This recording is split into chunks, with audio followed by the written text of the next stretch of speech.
नमस्कार, विचार मंथन में आपका स्वागत है। गाम्बिया में भारतीय कफ सिरप पीने से 66 बच्चों की मौत से पूरे फार्मेसी जगत में हड़कंप मचा हुआ है। विश्व स्वास्थ्य संगठन ने चारों भारतीय कफ सिरप पर जांच करने की अपील की है और ये दावा किया है ये मानक में खरे नहीं है और असुरक्षित हैं। भारत सरकार ने निश्चित रूप से जहाँ एक और ये कहा है कि ये कफ सिरप भारत में नहीं बिकते थे, ये निर्यात होते थे, वहीं जांच पड़ताल भी शुरू कर दी है। उत्तर प्रदेश के डिप्टी सीएम स्वास्थ्य विभाग के मंत्री ब्रजेश पाठक ने 3 दिनों के अंदर इस संबंध में स्वास्थ्य महानिदेशक से रिपोर्ट मांगी है और कहा है कि मानक के विपरीत जो भी दवाएं बिक रही हो उन पर कठोर कार्रवाई की जाए। इस संबंध में जगह जगह से और तरह तरह के तर्क भी आ रहे हैं। एक तर्क आया भारत में तो नहीं बिक रहा है। मैं सवाल ये करता हूं कि अगर भारत में बिक रहा है कि नहीं बिक रहा है, अगर हम चले 2019 में उधमपुर, वहां पर 12 लोगों की मौत हो जाती है। अगर हम चले चेन्नई तो 1973 में 14 लोगों की मौत हो जाती है। अगर हम चले 1986 में मुंबई तो वहाँ पर भी 15 लोगों की 16 लोगों की मौत हो जाती है और 1998 में दिल्ली में भी मौत हो जाती है। सवाल केवल ये उठ रहा है कि ये वो भारत देश है जो सबसे ज़्यादा फार्मेसी प्रोडक्ट करता है दुनिया में और दुनिया में सप्लाई भी करता है। जो चाहे आप टीके देख लीजिए, दवा देख लीजिए, सस्ती दवाएं देखिए कहाँ से आ रही है। और उसके बावजूद इस तरीके की विश्व संगठन द्वारा रोक प्रतिबंध लगाया जाना, और गाम्बिया में तो आज ये हो रहा है कि घर घर से ये कफ सिरप एकत्र कराया जा रहा है। इससे भारत की प्रतिष्ठा पर भी निश्चित रूप से एक भट्टा लगा है। इससे कैसे हम उभरेंगे, ये भी एक विचारणीय बिंदु है। लेकिन क्या ये कफ सिरप जानलेवा है? क्या इनमें जहर है? क्या ये हमारे स्वास्थ्य को बिगाड़ रहे हैं या कहीं हमको नशोन्मुक्त भी कर रहे हैं? आज इसी पर चर्चा करेंगे और इस चर्चा में भाग लेने के लिए हमारे साथ हैं जाने माने बाल रोग विशेषज्ञ डॉक्टर राज तिलक। डॉक्टर तिलक, मैं आपका बहुत बहुत स्वागत करता हूं और आपको मैंने ऐसे समय पर बुलाया है जबकि कफ सिरप जानलेवा और उसमें बच्चों की मौत, निश्चित रूप से आपको भी कहीं ना कहीं इसको लेकर के दर्द हुआ होगा। क्या है प्रतिक्रिया आपकी? सर, ये भारत के लिए डूब मरने की बात है। इससे ज्यादा शर्म से शायद चेहरा फार्मेसी जगत में विश्व के सामने कभी शर्मसार नहीं हुआ होगा। मुझे ऐसा लगता है कि संपूर्ण दवा व्यवसाय पर जहां हम मौलिक दवाइयां बना रहे हैं, उनके फॉर्मुलेशंस बना रहे हैं, उनको विक्रय के लिए जारी कर रहे हैं, उनको लाइसेंस दे रहे हैं, उनका वितरण कर रहे हैं, उनको प्रिस्क्राइब कर रहे हैं, जहां वो कंज्यूम किया जा रहा है, इस सब पे एक समग्रता के साथ समेकित जांच होनी चाहिए। अलग अलग क्षेत्रों से इस पर राय मांगी जानी चाहिए और विशेषज्ञों की अलग अलग टीमें गठित की जानी चाहिए, जिससे भविष्य में इस किस्म की दुर्घटनाएं न विश्व में कहीं घटित हो न भारत में घटित हो। हर जान कीमती है, वो कहां की है ये महत्वपूर्ण नहीं है, लेकिन मनुष्य की जान है और आज वो जा सकती है तो कल ये भी जा सकती है। क्या डॉक्टर साहब आपको ये नहीं लगता है कि अपने देश में एक विचित्र स्थिति है? जी, क्वालिटी को चेक करने की कोई व्यवस्था नहीं है। राज्य अपने यहाँ फैक्ट्रियों को लाइसेंस दे रहे हैं, केंद्र सरकार अपना दे रही है, कहीं पर कोई एक दूसरे का कोऑर्डिनेशन नहीं है और फार्मेसी कंपनियां रोज खुलती चली जा रही हैं। बल्कि सच बात तो यह है, आप कड़वा सच, आप इसको बुरा मत मानिएगा, जो संपन्न डॉक्टर्स हैं उनकी भी कंपनियां खुल गई हैं, कहीं कोई देखने वाला नहीं है, कोई सुनने वाला नहीं है। गुणवत्ता के नाम पर तो क्या हो रहा है इसकी तो कल्पना नहीं की जा सकती है। तो इसके लिए क्या होना चाहिए, जिसकी चर्चा आपने शुरुआत में भारत सरकार से जांच के लिए की? मैं आपसे पूरी तरह सहमत हूं कि दवा व्यवसाय एक बहुत संवेदनशील और मनुष्य के अस्तित्व से जुड़ा हुआ मुद्दा है और इसको बहुत लचर तरीके से, ढीलम ढाल तरीके से नहीं लिया जा सकता। इसके बारे में विशेष सावधानियां और सतर्कता हर स्तर पर बरतनी होंगी।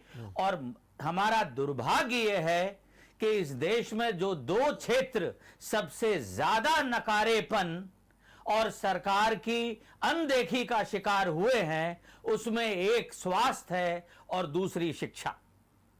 और स्वास्थ्य और शिक्षा जहां दोनों हैं, स्वास्थ्य शिक्षा उसको अब कुछ थोड़ी सी रोशनी मिलना शुरू हुई है और वो भी शायद जन दबाव के चलते, अन्यथा शायद वो भी संभव नहीं थी। डॉक्टर साहब, एक बात और है कि इन दिनों जेनेरिक दवाओं को लेकर के काफ़ी चर्चा हो रही है और कहा जा रहा है कि बहुत अच्छी है, होना भी चाहिए।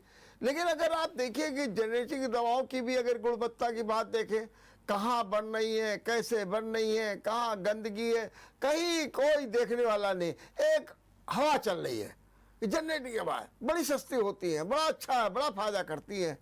क्या इस पर भी कोई चिंतन जरूरत है, या फिर जो एक चल रहा है माहौल, एक बयार जो चल रही है वो चलती रहेगी?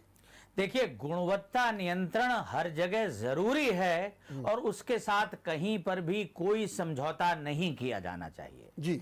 लेकिन आप ये भी समझें कि विटामिन डी का एक पाउच जिसमें 60,000 इंटरनेशनल यूनिट विटामिन डी होता है, जी। जन आरोग्य केंद्र पर 5 रुपए का मिलता है। जी। और मार्केट में ऐसा ब्रांड भी मौजूद है जहां वो 83 रुपए का बिक रहा है। अब आप सोचें कि आखिर वो कौन सी संस्था है जिसने मूल्यों में इतना अंतर रखने के लिए दूसरों को अधिकृत कर रखा है? क्या सरकार का कोई अंकुश, कोई नियंत्रण इस दवा के मूल्य निर्धारण पे नहीं होना चाहिए? क्या इनको हम टॉफी, च्युइंगम, कंफर्ट और मैकडॉनल्ड्स के फूड की तरह बेचेंगे?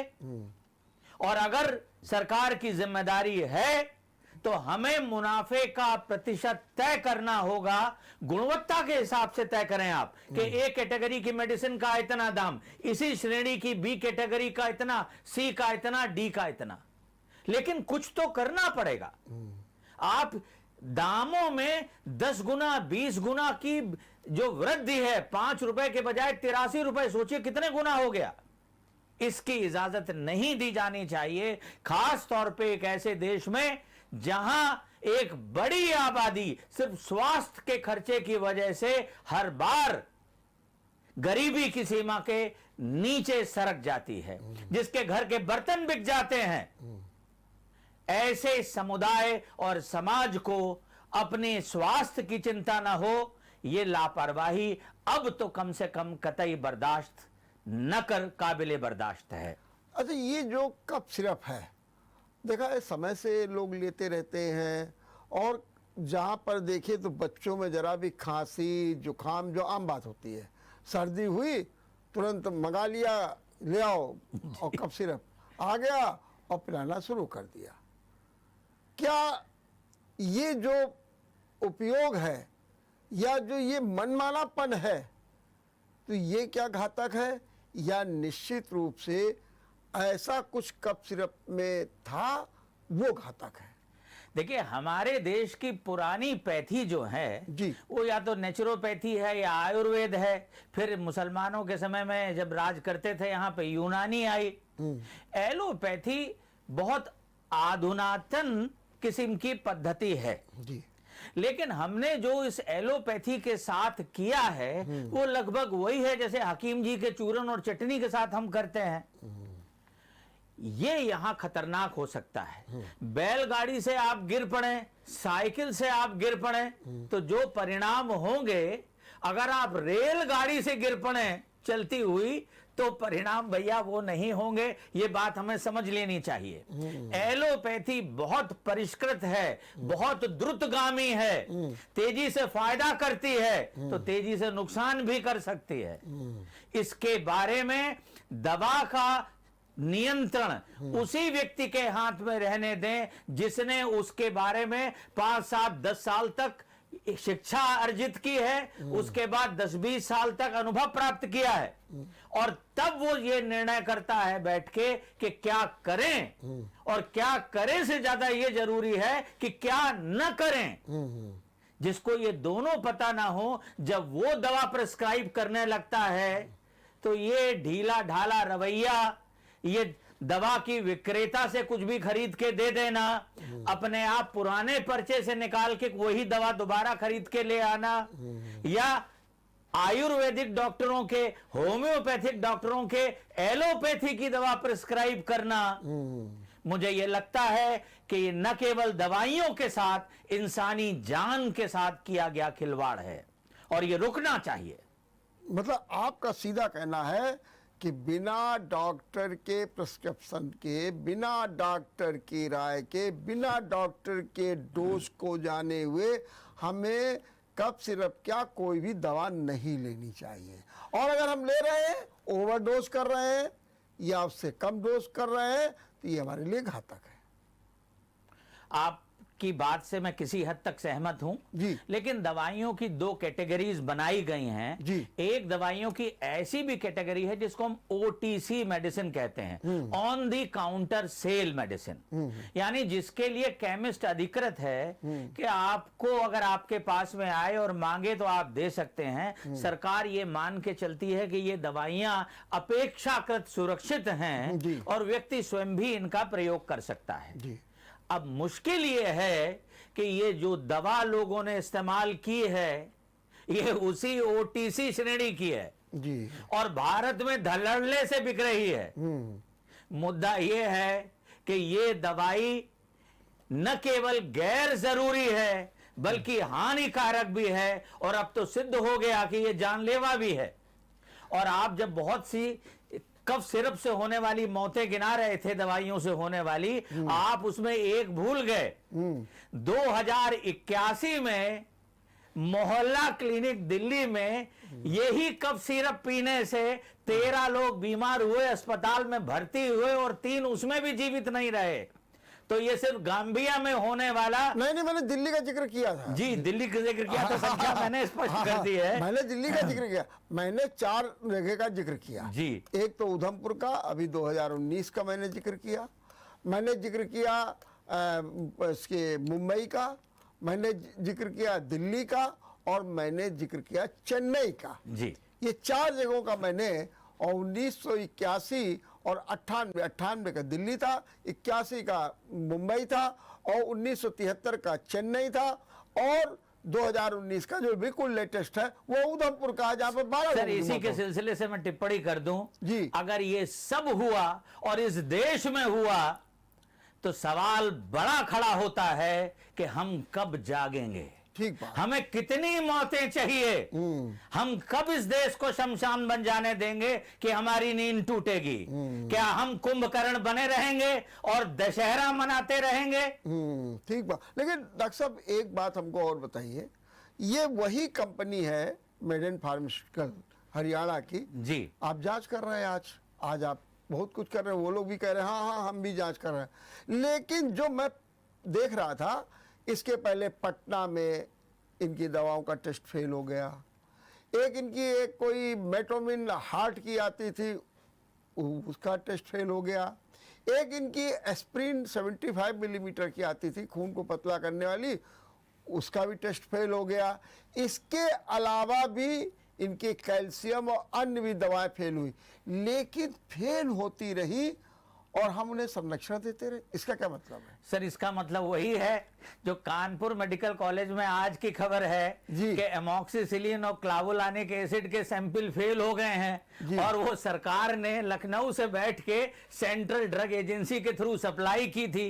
1 महीने पहले भी ऐसे ही खबर थी और न जाने कितने लोग उसे खा पी चुके हैं। तो मुझे ऐसा लगता है, पता नहीं दाल में काला है या नहीं, लेकिन दाल पूरी तरह काली लगती है। काली लगती है। लेकिन डॉक्टर साहब, जैसा कि जो रिपोर्ट आई है गाम्बिया की, उसमें ये कहा जा रहा है कि ये जो कफ सिरप है, इसमें इसको मीठा करने के लिए ग्लिसरॉल का प्रयोग किया जाता है। जी जी, बिल्कुल। मैं अगर देखिए, मुझे दवा का कोई ज्ञान नहीं है, अगर कहीं हो तो मुझे करेक्ट कर दीजिए। जी जी, आप ठीक कह रहे हैं। तो वो इतना महंगा होता है जी, लेकिन उसको हटाने के लिए ये लोग जो हैं वो डाइथिलीन ग्लाइकॉल और एथिलीन ग्लाइकॉल प्रयोग करते हैं। जी। और ये दोनों जो देखा गया, उनकी मात्रा इतनी ज्यादा थी कि उसने 3 साल से 5 साल तक के बच्चों की किडनी को डैमेज किया। उनमें पेट दर्द हुआ, उनमें टट्टियां आई, वोमिटिंग आई, ये सब बात हुई और अंततः उनकी मौत हो गई। जी। क्या ये सही है? सर, मेरी समझ से ये जो कफ सिरप कहलाते हैं जी, यानी खांसी को सप्रेस करने की दवा, दबाने की दवा जी, यही अतार्किक है। और जो कफ सप्रेसेंट हैं, जो तथाकथित कफ सिरप के नाम से बाजार में बिकते हैं, वो 6 वर्ष से छोटे बच्चों को प्रेस्क्राइब करने की अनुशंसा ही नहीं है। अच्छा, 6 वर्ष से कम बच्चों को? 6 वर्ष से, कहीं कहीं 4 वर्ष भी है, लेकिन 4 के नीचे तो एब्सोल्यूट है कि उन्हें देना ही नहीं है, नहीं देना, वो खतरनाक हो सकते हैं। नंबर 2, जब आप कहते हैं कि व्यक्ति स्वयं खरीद के ले आता है और अपने हिसाब से दवा पीना शुरू कर देता है, तो मात्रा का सवाल कहां आता है? उसे कहां पता है कि कितनी मात्रा देनी है? दवा में मात्रा ठीक भी हो और उसने ज्यादा मात्रा पी ली तो भी ज्यादा उसके शरीर में पहुंच जाएगी। और ये छोटे अक्षरों में जो अंग्रेजी में लिखे रहते हैं, उनमें लिखा रहता है जो प्रोडक्ट इंसर्ट के साथ होते हैं, लेकिन न कभी किसी ने पढ़ने की तकलीफ गवारा की है और इतना टेक्निकल होता है कि अगर पढ़े भी तो शायद समझ में ना आए उसकी। तो कुल मिला के लोगों को जानबूझ के अंधेरे में रखा जाता है। ये क्यों नहीं हो सकता कि ये जो प्रोडक्ट के अंदर इंसर्ट निकलता है ये स्थानीय भाषाओं में हो? ये क्यों अंग्रेजी और डिफिकल्ट टेक्निकल टर्म्स में होता है? और अगर केमिस्ट के प्रिस्क्रिप्शन के थ्रू दवा बिके तो शायद ये गलतियां कम की जा सकती हैं। देखिए, पूरी तरह से परफेक्ट सिस्टम तो कोई नहीं होता, लेकिन गलतियां कम निश्चित रूप से की जा सकती हैं हर सिस्टम में। फिर मैं आखिरी बात कह के विराम दूंगा कि खांसी शरीर का एक अर्थपूर्ण प्रयोजन है। आप अच्छे भले बैठे हैं, आपको तो खांसी नहीं आ रही, मुझे भी नहीं आ रही, तो जब किसी को खांसी आती है तो शरीर खांसी के मार्फत आपसे कुछ कहना चाहता है, वो आपको बताना चाहता है, सचेत करना चाहता है कि भाई कुछ है जो हमारे गले में, हमारी सांस की नलिका में बार बार आ रहा है और उसको वहां नहीं होना चाहिए, हमको इरिटेट कर रहा है। तो मुद्दा यह है कि हमारा सारा इलाज उस कारण के विरुद्ध होना चाहिए जो ये समस्या पैदा कर रहा है, ना कि ये कि हम खांसी को बंद कर दें। मान लीजिए एक अजगर चला आ रहा है और आपको निगल लेगा और आपके घर का कुत्ता भौंक भौंक कर आपको बता रहा है, तो आप क्या करेंगे? कुत्ते को गोली मार देंगे जिससे फिर अजगर आए और आपको निगल जाए।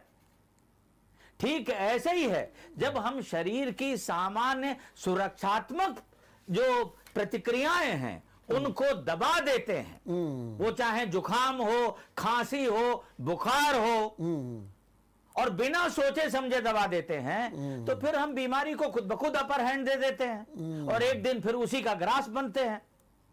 क्या ये जो दवाएं होती हैं, कफ सिरप वगैरह, जी, जैसा कि मैंने कुछ जानकारी की, उसमें लिखा कि जर्मनी में 127 साल पहले कफ सिरप विकसित हुआ। जी फिर विदेशों में भी कफ सिरप आया, जी लेकिन उसमें जो प्रयोग किया गया, उसमें प्रयोग किया गया अफीम, हेरोइन, क्लोरोफार्मा, इस प्रकार की चीजें प्रयोग। जी जी लेकिन हमारे भारत में क्या हुआ था? वहाँ हमारे भारत में कैसे कफ सिरप बना? हमारे यहाँ काली मिर्च, मुलैठी, अदरक, इसे प्रयोग करके और ये दे दिया जाता था।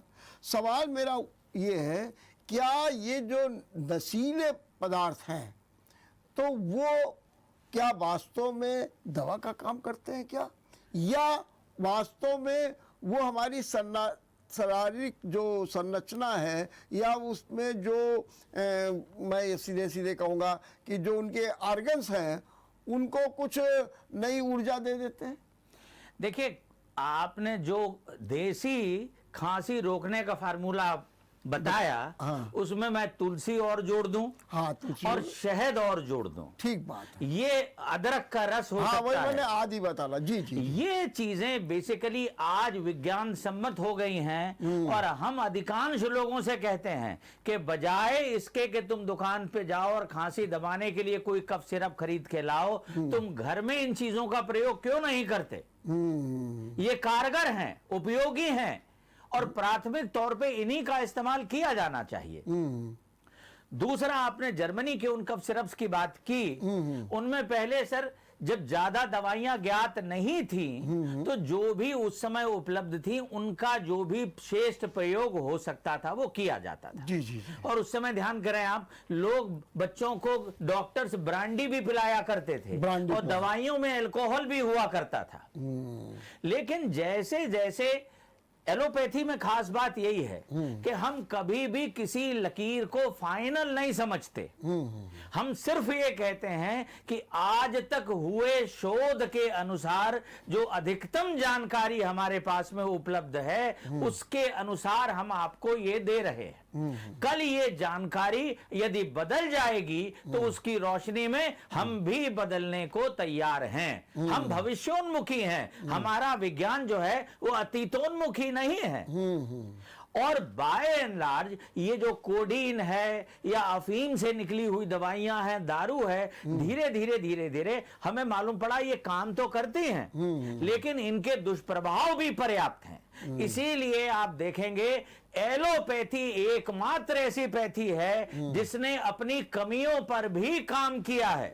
हमने ढूंढा है कि हमसे होने वाली समस्याएं क्या हैं, और हर जो शोध होता है वो इसी दिशा में होता है कि कैसे हम अपनी कमियों को न्यूनीकृत करें, घटाएं, और कैसे अपने जो लाभकारी प्रभाव हैं उनको बढ़ाएं।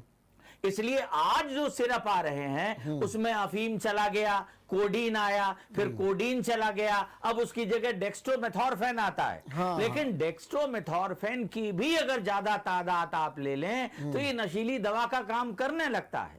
और ढेर से लोग जो इसे पहचान गए हैं वो इन चीजों का उपयोग विशेषकर उन स्टेट्स में जहां नशाबंदी है, और बहुत सी ऐसी स्टेट्स भी जहां नशाबंदी नहीं है लेकिन ये सस्ते मिल जाते हैं। उत्तर प्रदेश में, मध्य प्रदेश में, कर्नाटक में, गुजरात में कफ सिरप्स का सेल इतना ज्यादा है जितना संपूर्ण भारत की किसी दूसरी स्टेट में नहीं है। हमें ढूंढना चाहिए कि आखिर क्या कारण है कि इन स्टेट्स में कफ सिरप का प्रचलन इतना ज्यादा है और इनका दुरुपयोग तो नहीं हो रहा। और दरहकीकत उत्तर प्रदेश सरकार ने जो अभी घोषणा की है उसके हिसाब से उन्होंने सीमाएं तय कर दी हैं, सीएनएफ की, होलसेलर की, रिटेलर की, कि आप इस तरह की जो नारकोटिक एक्ट में आती हैं दवाइयां या कफ सिरप, उनकी क्या सीमा अपने पास रख सकते हैं और किस हद तक आप विक्रय कर सकते हैं। जैसे फुटकर विक्रेता एक शीशी से ज्यादा एक व्यक्ति को नहीं देगा, और जिसे भी देगा उसका नाम, पता और टेलीफोन नंबर उसको अपने पास रखना जरूरी है। डॉक्टर साहब, ये जो वहाँ पर कफ सिरप पीने से बच्चों की मौत हुई, कहते उसमें जो साल्ट प्रयोग किया जाता था जी। वो तो अभी भी बहुत सी दवाओं में प्रयोग किया जाता है, तो उसका क्या कारण है, वो इतना इफेक्टिव क्यों नहीं होता है? देखिए, सवाल, जो चीज दवा है वही चीज जहर भी है। हाँ, वही वही बात। दोनों में अंतर कुछ नहीं है, अंतर मात्रा का है, उसको देने के तरीके का है। जैसे उदाहरण मैं आपको दूं कि जितनी वैक्सीन्स ज्ञात हैं, कोरोना की वैक्सीन के नाम पे हम आपके शरीर में जिस चीज का इंजेक्शन लगाते हैं वो कोरोना का वायरस ही होता है। पोलियो के नाम पे जो ड्रॉप्स हम आपको पिलाते हैं वो पोलियो का वायरस ही होता है। इसी ढंग से और बीमारियों के बारे में भी जिनके जिनके टीके लगते हैं, लेकिन हम उसकी शक्ति को इतना छीण करके लगाते हैं कि उससे आपका शरीर उसके विरुद्ध लड़ना तो सीख जाए, लेकिन वो आपके शरीर में बीमारी न पैदा कर पाए।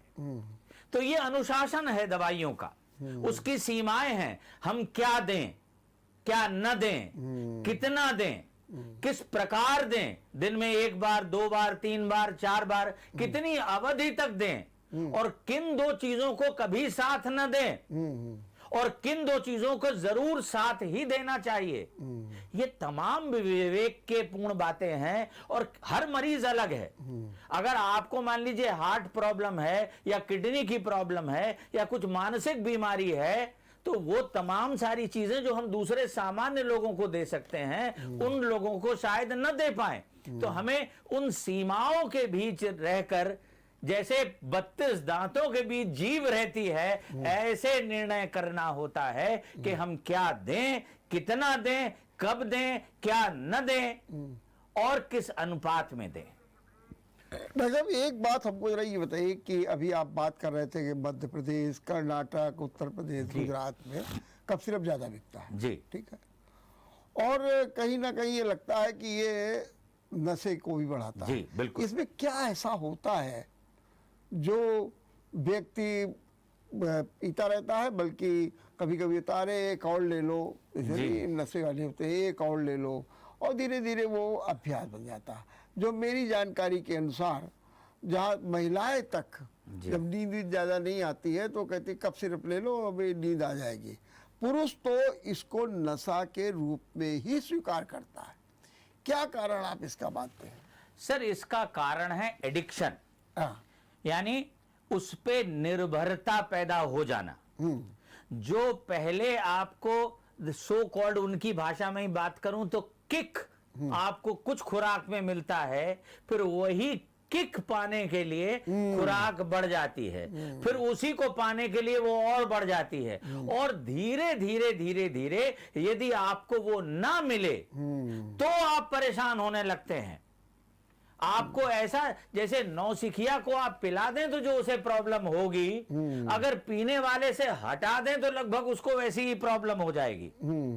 तो ये दवा ने व्यक्ति को अपने ऊपर निर्भर बना लिया, और धीरे धीरे उसकी खुराक बढ़ती चली गई। इसे हम एडिक्शन कहते हैं। तो इस एडिक्शन के चक्रव्यूह में अगर कोई फंस जाए तो आप समझ लें, कोई आके बचा ले तो बचा ले, कोई डी एडिक्शन केंद्र, अन्यथा तो फिर अभिमन्यु मारा ही जाता है चक्रव्यूह में। ठीक बात है। हम यहाँ एक छोटा सा ब्रेक लेंगे, और ब्रेक के बाद अपनी चर्चा को जारी रखेंगे। ब्रेक के बाद आपका एक बार फिर स्वागत है। हम चर्चा कर रहे हैं क्या कफ सिरप जानलेवा है? हाँ, निश्चित रूप से, लेकिन जहाँ पर अतिशय होगा वहाँ तो स्थितियाँ बनेगी। आज इसी पर चर्चा जारी है। हमारे साथ है डॉक्टर राज तिलक, जाने माने बाल रोग विशेषज्ञ। डॉक्टर साहब, आज असम में अपने गृह मंत्री अमित शाह के सामने 25,000 किलो की ड्रग्स नष्ट की जा रही है। जी, ये ड्रग्स क्या है? ये जो पंजाब में भी इस बात के लिए बड़ी चिंताएं थी सबको, ये क्या है? और असम में तो आज बाकायदे इनको नष्ट किया जा रहा है। सर, दवा नष्ट तो करनी पड़ेगी। जब अधोमानक होगी गैर कानूनी ढंग से बनाई जाएगी, 4 फीट की जाएगी, तो फिर ऐसे जहर को समाज में वितरण के लिए तो नहीं छोड़ा जा सकता। लेकिन बेहतर होता ऐसी दवाइयां बनने की नौबत ही ना आई होती। नहीं, लेकिन शायद इसका असर नशेबाजी से है, ड्रग एडिक्ट, ये बात द्वारे ये इनका शायद असर है। सर, कहीं नशे के लिए बहुत सी चीजें उपलब्ध हैं जी। अब ये जो दवाइयों का नशा है, ये जरा खतरनाक श्रेणी का नशा है जी। लेकिन ये है कि सरकारें, आप देखिए, दिल्ली में है और प्रदेशों में है, दवाई की दुकानें बाद में खुलती हैं, शराब की पहले खुल जाती हैं जी। तो हम क्या, हमारी राजनीति हो, हम इसके बारे में ठीक से फैसला नहीं कर पा रहे। तो हमें चिंतन करना होगा कि हम भांग का लाइसेंस देते हैं, गांजे का देते हैं, चरस का भी देते हैं, अफीम का भी देते हैं, हम देसी शराब के ठेके भी खुलवाते हैं, हम अंग्रेजी का लाइसेंस भी देते हैं। तो हम समाज किस किस्म का बनाना चाहते हैं? और फिर हम जो अंकुश लगाते हैं कि साहब सिगरेट और ये चीजें स्कूल कॉलेजों से इतनी दूरी पे हो, कोई विक्रेता ना पाया जाए, उसको हम कंट्रोल नहीं कर पाते। और धीरे धीरे हमारे यहाँ की जो पीढ़ियां हैं वो नशे की अभ्यस्त होती चली जा रही है। एक पिक्चर आई थी उड़ता पंजाब करके, उड़ता पंजाब जी, आप देखें, सीमा पार से भी ये खेल जारी है। बहुत से देश बड़े पैमाने पर दूसरे देशों को बर्बाद करने के लिए ये काम कर रहे हैं, स्मगलिंग के जरिए से दवाइयां पहुंचाई जा रही हैं। और जब गुलाम आप उसके हो जाते हैं तो फिर आपसे जायज नाजायज जो काम करवाओ, अगर नशा मिलता है तो आप करने को तैयार हो जाते हैं, क्योंकि उस नशे की लत का खलल आपसे बर्दाश्त नहीं होता। डॉक्टर साहब, ये जो अभी कफ सिरप की बात हो रही थी, इसी प्रकार से लोग कहते हैं आयोडेक्स।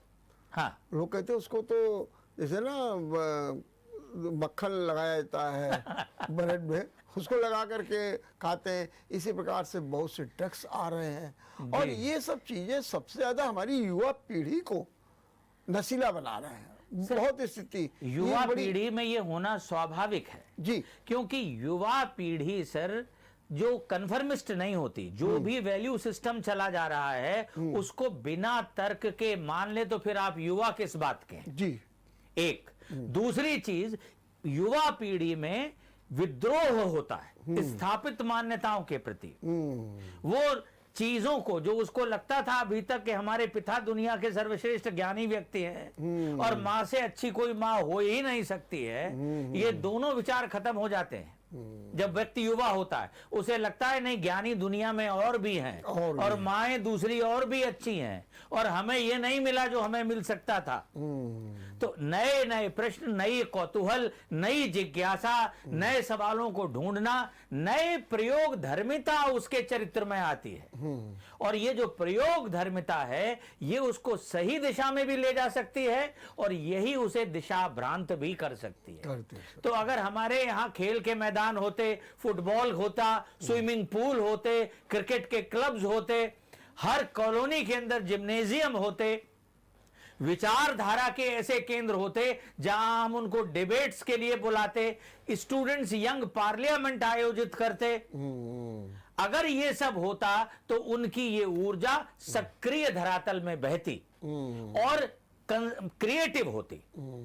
जब ये सब मिलता नहीं है तो ये छटपटाती हुई चेतनाएं जो हैं आसानी से फंस जाती हैं फिर इस चंगुल में। तो एक और ये दवाएं, दूसरी ओर उनके दुरुपयोग से बढ़ता हुआ नशा, इस पर कैसे कंट्रोल किया जाए? क्या करना चाहिए?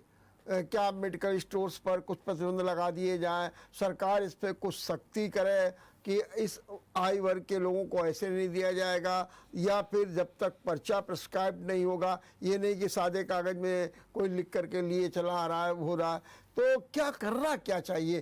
क्योंकि ये तो एक गंभीर समस्या है और इस समस्या पर तो रोक लगनी ही चाहिए। सर, जितनी बातें आपने कही ये सब लेवल पर ही हैंडल किया जाना चाहिए और इसके अतिरिक्त हमें समाज को नैतिक बल भी देना पड़ेगा कि केवल नियमन से काम नहीं चलेगा, नैतिकता जरूरी है। क्योंकि जो हमारे परिवार का, समाज का चरित्र होगा, नहीं तो वो फिर चोर दरवाजे ढूंढ लेगा और वहां से ये काम शुरू हो जाएगा, स्मगलिंग शुरू हो जाएगी, ज्यादा कीमत पे बिकने लगेंगी, लेकिन तब भी बिकेंगी। तो हमें दोनों स्तरों पे काम करना पड़ेगा, रेगुलेशन के एंड पर भी और उसके बारे में सही समझ पैदा करने, और जो युवा के अंदर एनर्जी का अतिरेक होता है, ऊर्जा का अतिरेक, उसको कैसे हम चैनलाइज करें। मुझे लगता है सबसे बड़ा केंद्र तो वो होना चाहिए। अगर हम पार्क नहीं बनाएंगे, लोगों को साइकिल चलाने के लिए प्रेरित नहीं करेंगे, खेल के मैदान नहीं देंगे, कोच नहीं उपलब्ध कराएंगे, स्पोर्ट्स यूनिवर्सिटी नहीं बनाएंगे, स्विमिंग पूल नहीं पैदा करेंगे, बौद्धिक जो तर्क वितर्क है उसमें दीक्षित नहीं करेंगे, तो ये प्रतिभाएं फिर भटक के कहीं ना कहीं ऐसी जगह जाके फंस जाएंगी कि वो ना अपना भला करेंगी, ना अपने परिवार का करेंगी, और ना राष्ट्र का ही कर पाएंगी। तो आपके हिसाब से क्या टिप्स दीजिए कि क्या नियम बनना चाहिए, क्या कानून हो जाना चाहिए? सर, नियम तो बने हैं जी। नारकोटिक्स एक्ट भी है। जी जी। मुद्दा यह है कि हमारी व्यवस्था को जंग लग गया है, दीमक लग गया है, खोखला है अंदर से। मुद्दा यह है कि दवाइयों की दुकान पे क्या रखा हो, कैसे बिके, डॉक्टर के प्रिस्क्रिप्शन पे बिके, हर एक के आंकड़े रखे जाएं, ड्रग इंस्पेक्टर्स हैं जो जाते हैं और वो सर्वे भी करते हैं और अपनी मुस्कुराहट भी वसूल करते हैं, वो सब काम करते हैं सर। और उनके पास उनसे बड़े भी बैठे रहते हैं, उनसे ऊपर वो भी तभी प्रसन्न होते हैं जब लक्ष्मी जी सदा सहाय, तो गुरु मंत्र है सर हमारे देश का। तो वो ये सारी चीजें जब एक पिरामिड की तरह हैं, हम ऊपर से भ्रष्टाचार यदि साफ नहीं करेंगे, हमने गंगोत्री से यदि गंगा साफ नहीं करी, तो यदि गंगा सागर पे पहुंच के हम चाहें कि साफ हो जाए तो फिर नहीं होगी। और ऊपर से चोर पकड़ने का फायदा यह है कि उसका एक कैस्केडिंग इफेक्ट होता है जो नीचे तक आता है, ज्यादा दूर तक उसका प्रभाव जाता है। तो हमें सफाई ऊपर से ही शुरू करनी पड़ेगी। ठीक बात है। देखिए डॉक्टर साहब, एक बात हम आपसे ये भी और जानना चाहते हैं कि मेडिकल स्टोर्स पर कड़े प्रतिबंध होने चाहिए जी। शायद, क्योंकि हमने अक्सर देखिए खड़े हो जाइए, एक कोई चला रहा, भैया एक टिकिया दे दो, कहीं क्या हो गया, कहीं पेट में दर्द हो रहा है, अब पता नहीं है, वो कहीं सही ले जाओ। किसी ने कोई आया थोड़ी देर बाद, आज बुखार है, क्या वो है वो, ये दवा ले जाओ। माने वो डॉक्टर साहब भी बने हुए और सब दवाएं लगातार वो दे रहे हैं। अच्छा, लोगों को भी लग रहा है कि डॉक्टर साहब के पास जाएंगे, दिखाएंगे, फीस देंगे। ये मेडिकल स्टोर वाला तो हमारे ख्याल है इस पर तो तत्काल प्रभाव से और कड़ाई से प्रतिबंध होना चाहिए। सर आप अब देखें, आखिर एक व्यक्ति बीमारी से परेशान होकर डॉक्टर के पास जाने के बजाय एक मेडिकल स्टोर वाले के पास क्यों जा रहा है? हाँ। मुद्दा यह है कि प्राइवेट तंत्र में वो जाएगा तो उसे उस व्यक्ति का जो भी फीस है, शुल्क है, वो देना पड़ेगा। सवाल यह है कि सरकार ने ऐसी व्यवस्थाएं क्यों नहीं कर रखी हैं? दिल्ली में आखिर मोहल्ला क्लिनिक बनी है ना, और आज हम देख रहे थे खबर में कि उत्तर प्रदेश में भी किसी स्तर पे, ब्लॉक स्तर पे हेल्थ सेंटर खोले जाएंगे। ये बहुत पहले हो जाना चाहिए था। वो व्यक्ति वहां जाए, और स्वास्थ्य हमारा संविधान प्रदत्त बुनियादी अधिकार है, तो हमें दवाइयां भी मिलनी चाहिए, इलाज भी मिलना चाहिए, जांचें भी फ्री होनी चाहिए। हाँ, तो हेल्थ एटीएम भी तो लग रहे हैं सर। वो हेल्थ एटीएम दवा प्रिस्क्राइब नहीं करते, वो ब्लड प्रेशर नाप लेंगे। हाँ। लेकिन नापने के बाद वो रीडिंग लेके आप क्या करोगे? हाँ। जाना तो कहीं ना कहीं पड़ेगा आपको। हाँ। कि अगर ज्यादा निकल आएगा तो फिर। हाँ, ये बात सही है। ये सारी चीजें जो हैं, हमें गवर्नमेंट के स्तर पर, पब्लिक हेल्थ के स्तर पर, जहां जन स्वास्थ्य हमारा है, मलिन बस्तियों में हमें जाना चाहिए और ये काम करना चाहिए। अगर ये चीजें सुलभ हो जाएं एट द डोर स्टेप, उनके घर के पास में, तो उन्हें कोई कारण नहीं है कि वो दवा के बारे में पूछने के लिए चिकित्सक के बजाय मेडिकल स्टोर वाले के पास जाएं। लेकिन मिलना तो चाहिए पहले। दवाओं के प्रोडक्शन में इतनी मनमानी हो रही है कि हम ये देख रहे हैं कि एक ही नाम की 8 दवाएं बिक रही हैं। लगता है जैसे कोई विभागों में कोऑर्डिनेशन नहीं है, कोई डेस्क विभाग में कोऑर्डिनेशन नहीं है। दूसरी एक और समस्या होती है, आपने कोई दवा लिखी, अब मैं मेडिकल स्टोर के पास गया, उसने पूछा भी जांचा नहीं, आपने जो दवा दी उसने दूसरी दवा दे दी। अगर हम थोड़ा पढ़े लिखे हैं तो हम कहेंगे भाई डॉक्टर साहब ने तो ये दवा गई, अरे वो वही 60 है, आप परेशान न होइए, वो तुरंत दे देते हैं। ये क्या है? सर इसमें मुनाफाखोरी है जी। केमिस्ट का लाभ उस दवा को बेचने में है जिसका उसमें मार्जिन ऑफ प्रॉफिट ज्यादा है, या एक एक दवा 10-10 नाम से उपलब्ध है। मूल दवाइयां मुश्किल से 6000 के आसपास होंगी जी, मूल दवाइयां, और उनके 10,000 से ज्यादा जो प्रिस्क्रिप्शंस हैं, जो प्रोडक्ट्स हैं, वो मार्केट में उपलब्ध हैं। तो ये 10,000 से लेके 60,000 तक संख्या लोग इसका आकलन करते हैं। मुद्दा यह है कि जब इतने ज्यादा एक एक चीज के 10-10, 12-12, 15-15 ब्रांड होंगे तो केमिस्ट के लिए भी मुश्किल हो जाता है कि वो पूरी इन्वेंट्री अपने पास बना के रखे, उनका हिसाब किताब रखना, उनको मंगवाना। फिर दवाई के साथ मुश्किल ये है वो एक्सपायर भी हो जाती है अगर ना बिके तो वो सब नहीं रख पाता, तो उसके पास जो ब्रांड उपलब्ध होता है वो चाहता है यही निकल जाए। तो ये मजबूरियां हैं। ये सरकार क्यों नहीं करती कि हर दवा के जो मूल स्वरूप है उसके मुश्किल से 2 या 3 ब्रांड मार्केट में हो सकते हैं, या एक प्रदेश में एक ब्रांड बिकेगा, दूसरा ब्रांड बेचना हो तो दूसरे प्रदेश में जाओ। ये हमारे यहां नियमन की कमजोरियां हैं।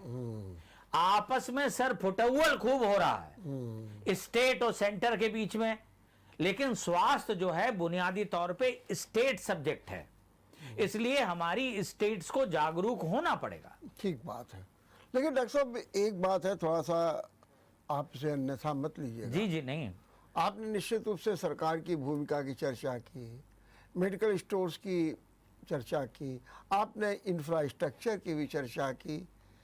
क्या ऐसी परिस्थितियों में डॉक्टरों की कोई भूमिका अहम है? IMA की कोई भूमिका अहम है? बाल रोग अकादमी की कोई भूमिका अहम है? गायनेकोलॉजिस्ट एसोसिएशन की कोई भूमिका अहम है? क्या इनकी भूमिका है, और क्या ये लोग अपनी उस भूमिका का निर्वाह कर रहे हैं? सर ये जो आपने स्वैच्छिक संगठन गिनाए चिकित्सा जगत के, ये सब वॉलंटरी ऑर्गेनाइजेशंस हैं और इनके पास कोई अधिकार नहीं है। ठीक। ये रिकमेंडेटरी बॉडीज हो सकते हैं, ये सही वैज्ञानिक दृष्टिकोण क्या हो इसकी एडवोकेसी कर सकते हैं, लेकिन इनके पास कोई ऐसी शक्ति नहीं है कि ये बदलाव ला सकें। और मैं पिछले 35 साल से प्रैक्टिस में हूं, और स्तनपान सप्ताह लगभग हर साल हम मनाते हैं और हम उसके बड़े प्रायोजकों में रहे। बोतलों के बारे में, दूध के डब्बे के बारे में एक अरसे से युद्ध स्तर पे हम सब ने मिलकर समेकित लड़ाई लड़ी है, लेकिन आज तक कुछ नहीं बदला, क्योंकि अल्टीमेटली वही जो चुनावी गणित है और काली कमाई है और इलेक्शन फंड है और पार्टी कोष है, वो सब जानते हैं उसके रास्ते कौन से हैं और ये सब सारी चीजें नियंत्रित कहां से होती हैं। ग्राउंड लेवल पे बैठ के हम कुछ नहीं कर सकते। और बहुत से, सच पूछिए, आपने जो कुछ इशारा किया मैं समझ रहा हूं, जब गंगा बह रही है और सब गोता लगा रहे हैं तो चिकित्सक भी क्यों रह जाएं सर उसमें? ठीक बात है, तो वो भी लगा रहे हैं, मैं मानता हूं। बिल्कुल सही। डॉक्टर साहब 2 सवाल। पहला सवाल ये कि ऐसी विषम परिस्थितियों में आपका सबसे बड़ा सुझाव क्या है जो अगर लागू कर दिया जाए तो इन सब परिस्थितियों पे अंकुश लग सकता है? सबसे बड़ा सुझाव। सर मेरे पास सिर्फ एक सुझाव है। हाँ, वही चाहते कि एक ऐसा आयोग बनाया जाए राष्ट्रीय स्तर पर जी, जिसकी क्षेत्रीय यूनिट्स काम करें स्टेट गवर्नमेंट के साथ मिलके, और जितने स्तर पे भी दवा बनने से लेके वितरण तक वो हाथ बदलती है, उसके सभी पहलुओं पे एक समेकित श्वेत पत्र आना चाहिए और वो हमारे संसद और विधानसभाओं के सामने रखा जाए, जनता के सामने भी रखा जाए, जनता की अदालत में, और उस पे खुल के चिंतन होना चाहिए कि हम स्वास्थ्य को वैसा क्यों नहीं कर सकते जैसा उसको होना चाहिए। ठीक। दूसरा सवाल कि इस प्रकरण को लेकर के विश्व स्वास्थ्य संगठन ने जिस तरीके की स्थिति बनाई जी, उससे भारत को निश्चित रूप से एक धक्का लगा है, जिसकी आपने प्रारंभ में भी कुछ चर्चा की थी। अब क्या इस समय ऐसा करना चाहिए सरकार को ताकि जो थोड़ी बहुत साख पर बट्टा लगा है वो दूर हो जाए? देखिए, जांच जरूरी है और हमारे यहाँ संविधान में नियम है कि जो भी प्रतिपक्षी है उसको भी अपनी सफाई देने का पूरा मौका मिलना चाहिए। इसे वो लॉ ऑफ नेचुरल जस्टिस कहते हैं। तो सफाई का मौका मिलना चाहिए, लेकिन इसके बाद सख्त से सख्त कार्रवाई की जानी चाहिए, और न केवल उस कंपनी पे जिसका नाम मेडेन है, मेडेन फार्मास्यूटिकल, उन लोगों पे भी जिन्होंने उसे लाइसेंस दिया, जिसने उसकी तमाम दवाइयां अधोमानक निकलने के बाद भी, आप गिना चुके हैं, उसको रोका नहीं, जिसने देश में पहले उसकी गुणवत्ता और प्रयोग स्थापित नहीं होने दिया और विदेशों में लाइसेंस दे दिया कि जाके बेचो। और सर, मैं देखता हूं तमाम दवा कंपनियां जो ये हैं, ये भारत में या तो शोध करती हैं या गाम्बिया इनके लिए बड़ा कॉमन जगह है अफ्रीका में। हमें लगता है वहां भी सिस्टम बड़ा लचर है और मनुष्य के जान की ज्यादा कीमत नहीं है, इसीलिए इस दो देशों में लोग गिनी पिग की तरह इस्तेमाल किए जा रहे हैं। बहुत बहुत धन्यवाद डॉक्टर साहब, बहुत बहुत धन्यवाद। आपने बहुत अच्छी तरीके से बातचीत की। निश्चित रूप से चेतना होगा स्वास्थ्य विभाग को, स्वास्थ्य मंत्री को, हमारी सरकार को, और बड़ा अंकुश लगाना होगा, क्योंकि जिस तरीके की आपाधापी मची हुई है, जिस तरीके से दवाओं का दुरुपयोग शुरू हो गया है, जिस तरीके से मेडिकल स्टोर्स की स्थितियां बन गई हैं, ये एक भयावह स्थिति है। और यदि इस पर अंकुश नहीं लगाया गया, हम ओवरडोज देते रहे, हम मनमानी करते रहे, हम दवाओं को ऐसे ही अपनाते रहे, वो दूर नहीं होगा जबकि हम और मुसीबतों में फंसेंगे और फिर हम त्राही त्राही करेंगे। आइए इस पर मंथन करें, हम इस पर मंथन करें, चिंतन करें और विचार मंथन में अपनी बात रखें। देखते रहिए बड़ी खबर और देखते रहिए विचार मंथन। नमस्कार।